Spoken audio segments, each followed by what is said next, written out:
మన బైబిల్ దేవుడు అంటరాని వాళ్ళకి దేవుడు. అంటే ఆయన దృష్టిలో అందరూ అంటరాని వాళ్ళే.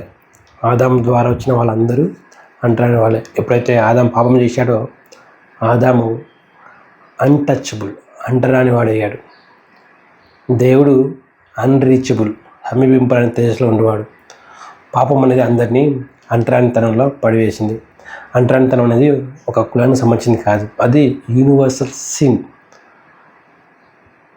ఈ అంటరానితనంతో మనుషులందరూ దేవునికి దూరం అయినప్పుడు ఈ అంటరానితనం అనే పాపం అనేది మనుషులు ఎంత భయంకరంగా వెళ్ళిపోయిందంటే, తమ యొక్క అంటరానితనాన్ని కప్పిపుచ్చుకోవడానికి ఆదాము ఏ విధంగా అయితే పాపం చేసి చెట్టు వెనక దాక్కొని తన యొక్క పాపాన్ని కప్పించడానికి ఎలాగ ప్రయత్నం చేశాడో, అలాగే ఈ అంటరానితనంలో ఉన్న కొంతమంది మనుషులు తమ యొక్క అంటరానితనాన్ని గుర్తించకుండా దాన్ని కప్పిపుచ్చుకోవడానికి ఇతర మనుషులు అంటరాని వాళ్ళు మేము కాదు అంటూ ఈ యొక్క అంటరానితనం పాపం వారిని అంత పతన స్థితిలోకి తీసుకెళ్ళింది. కానీ దేవుడు ఈ అంటరాని వాళ్ళని ఆ విధంగా వదిలేయలేదు. వీళ్ళని అంటుకోవడానికి సృష్టికర్త ఆయన తనంతా తగ్గించుకొని రిక్తునిగా చేసుకొని భూమి మీదకి వచ్చాడు. ఎప్పుడైతే కుష్ఠరోగి నీకు ఇష్టమైతే నన్ను తాగమన్నప్పుడు నాకు ఇష్టమే అనేసి ఆ యొక్క కుష్ఠరోగిని తాకి స్వస్థపరిచాడు. ఆయన ముట్టుకున్న స్వస్థ పొందుతారు.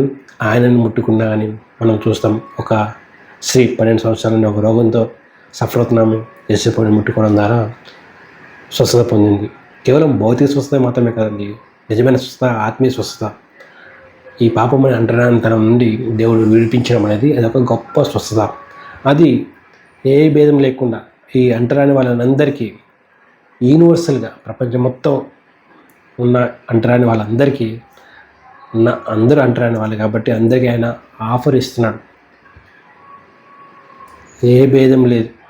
ఎవరైతే తమ యొక్క పాపాలను బట్టి పశ్చాత్తాపడి తన కుమారుని యేసుక్రీస్తుని తమ యొక్క సొంత రక్షణ అంగీకరిస్తున్న వాళ్ళందరికీ ఈ అంటరానితనం అనే పాపం నుండి వాళ్ళు విడిపించబడుతున్నారు.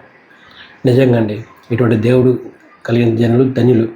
కానీ ఎవరైతే తమ అంటరాని వాళ్ళము, దేవునికి మాకు మధ్యలో గ్యాప్ చాలా wide, so huge, nothing can fill it except the blood of Jesus Christ అని ఎవరైతే గ్రహించకుండా తమ పాపంలోనే తమ యొక్క అంటరానితనం జీవిస్తారో వాళ్ళకి నిత్య నరకం తప్ప ఏమీ లేదండి. కాబట్టి ఎవరైతే తమ యొక్క అంటరానితనం గుర్తిస్తారో, దేవునికి మాకు మధ్య ఆ హ్యూజ్ గ్యాప్ ఉంది, ఆయన అన్రీచబుల్, మేము అన్టచబుల్స్, కానీ తన కృపను బట్టి ఆయన అవకాశం ఇస్తున్న విషయం ఎవరైతే గ్రహిస్తారో వాళ్ళు ధన్యులండి.